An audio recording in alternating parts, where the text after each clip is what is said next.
नमस्कार दोस्तों, आप सभी पर माँ का आशीर्वाद और बजरंगबली की कृपा सदैव बनी रहे।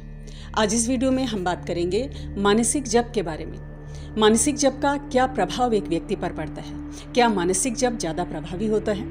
क्या किसी भी समय किसी भी स्थिति में मानसिक जप किया जा सकता है? कौन कौन से नियम मानसिक जप में लागू होते हैं? इन्हीं सभी विषयों के ऊपर आज हम चर्चा करेंगे। तो मुख्य रूप से 3 प्रकार के जप माने गए हैं। वाचिक जप, जो बोल बोल कर किया जाता है, और जब आप ये जप करते हैं तो आपके आसपास के लोग आपकी आवाज़ सुन सकते हैं। दूसरा है उपांशु जप। ये इस प्रकार किया जाता है कि दूसरे व्यक्ति को आपकी ध्वनि नहीं सुनाई देती, आपके सिर्फ होंठ हिलते हैं। ये वाचिक जप से श्रेष्ठ होता है, स्वयं को ही सुनाई देता है।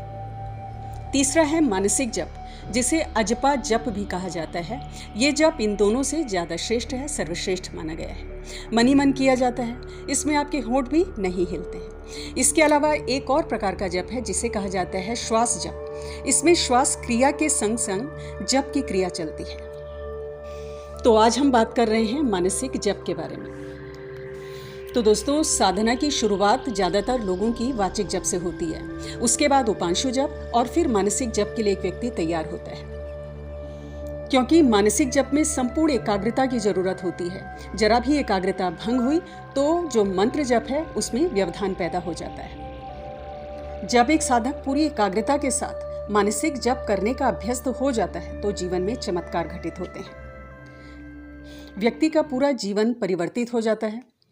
तो सबसे पहले तो मन की चंचलता व्यक्ति की समाप्त होती है, विषयों से व्यक्ति हट जाता है और परमात्मा के एक रूप पर मन स्थिर हो जाता है।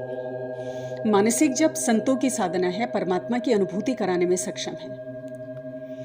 हालांकि वाचिक और उपांशु जप का भी प्रभाव होता है, लेकिन इन दोनों जप में कहीं ना कहीं हम अपनी इंद्रियों से कनेक्ट होते हैं। मानसिक जप में अपनी इंद्रियों से परे अंतर्मन में साधक उतरता है और परमात्मा से एकाकार हो जाता है।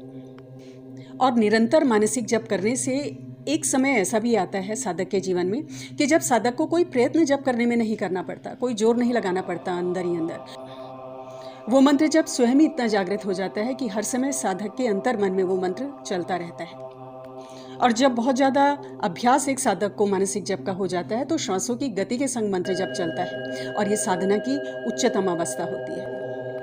ये वो अवस्था है कि जब आपके आसपास किसी भी तरह का कोई शोरगुल हो रहा है, कोई हल्ला हो रहा है, तो भी आपके मंत्र जप में आपको कोई व्यवधान नहीं महसूस होता।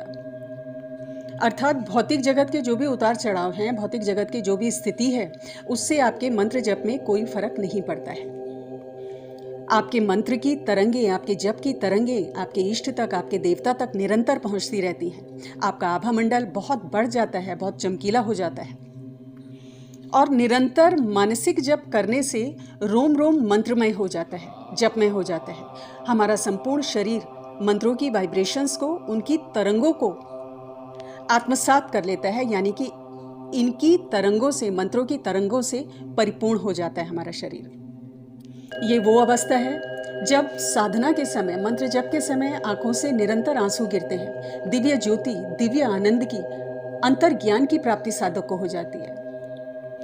शरीर की चेतना से परे, भौतिक चेतना से परे व्यक्ति चला जाता है और दुर्लभ सिद्धियों की प्राप्ति एक साधक को होती है, क्योंकि मन पूर्ण रूप से वश में हो जाता है। अनुराग सागर में लिखा है कि जप अजपा हो सहज ध्वनि, परखी गुरुगम धारिये, होत जप रसना बिना करमाल बिंदु निवारिये। अब जानते हैं दोस्तों कि किस नियम की आवश्यकता इस मानसिक जप में होती है। क्या कोई ऐसा नियम है जो इस मानसिक जप में एक साधक को पालन करना चाहिए? तो दोस्तों, मानसिक जप में किसी नियम की बाध्यता नहीं होती है। सोते समय, चलते फिरते, यात्रा में, किसी भी समय आप ये जप कर सकते हैं। सभी दशाओं में और सभी दिशाओं में आप मानसिक जप कर सकते हैं। किसी दिशा का बंधन नहीं है इसमें। कोई भी दिशा हो और कोई भी दशा हो आपकी, इस जप को, मानसिक जप को आप निरंतर कर सकते हैं। बस एक चीज़ का आपको ध्यान रखना है कि जो आपका मेरुदंड है, यानी रीढ़ की हड्डी है, वो सीधी होनी चाहिए, उसमें झुकाव नहीं होना चाहिए। बस सिर्फ इस एक नियम का आपको पालन करना चाहिए मानसिक जप के दौरान। और इसके पीछे का कारण भी मैं आपको बताती हूँ, क्योंकि मानसिक जप से उत्पन्न ऊर्जा तभी आपके चक्रों में समाहित हो पाएगी, आपके रोम रोम में समाहित हो पाएगी, जब वो ऊर्ध्वगामी होगी, अर्थात ऊपर की तरफ उठेगी, जब वो समस्त चक्रों से होते हुए आपके सहस्रार चक्र तक पहुंचेगी। और यदि जप के समय आपका मेरुदंड, आपकी रीढ़ की हड्डी थोड़ा झुकी हुई है, आप सीधे नहीं बैठे हुए हैं, तो ये जो ऊर्जा का गमनागमन है उसमें बाधा पैदा होती है और पूरा फल इस जप का आपको नहीं मिल पाता है। तो बस इस चीज़ का आपको ध्यान रखना है। मानसिक जप से और बहुत से चमत्कार भी होते हैं दोस्तों। कई प्रकार की बीमारियों से आपको मुक्ति मिलती है।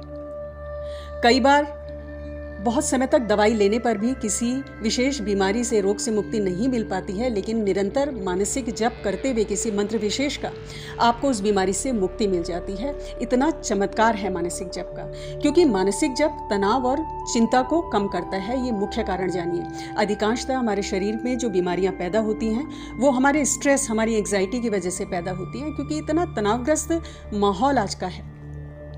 इतनी भागदौड़ की ज़िंदगी आजकल लोग जी रहे हैं कि तनाव और चिंता ये बहुत ही ज़्यादा एक साधारण बात हो गई है। तो निरंतर मानसिक जप इस तनाव और चिंता को कम करता है और लगातार इसका जप किए, किसी भी मंत्र का मानसिक जप किया जाए तो नेगेटिव थॉट्स व्यक्ति के समाप्त हो जाते हैं। पहले कम होंगे और धीरे धीरे पूर्णतः समाप्त हो जाएंगे और एक आनंद की स्थिति में व्यक्ति बना हुआ रहता है।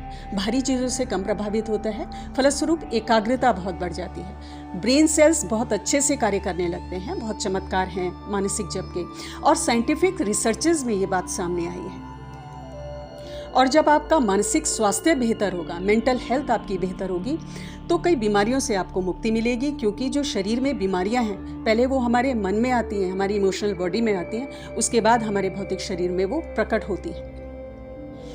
जब आप स्ट्रेस फ्री हो जाते हैं तो आपका पूरा शरीर भी ज़्यादा ऊर्जावान हो जाता है, ज़्यादा सेहतमंद हो जाता है।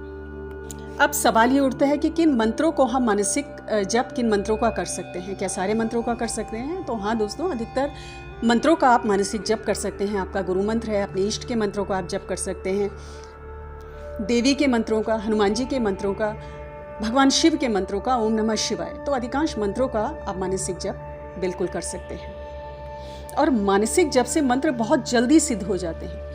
वाचिक और उपांशु जप से ज़्यादा जो बेहतर परिणाम हैं वो मानसिक जप से होते हैं।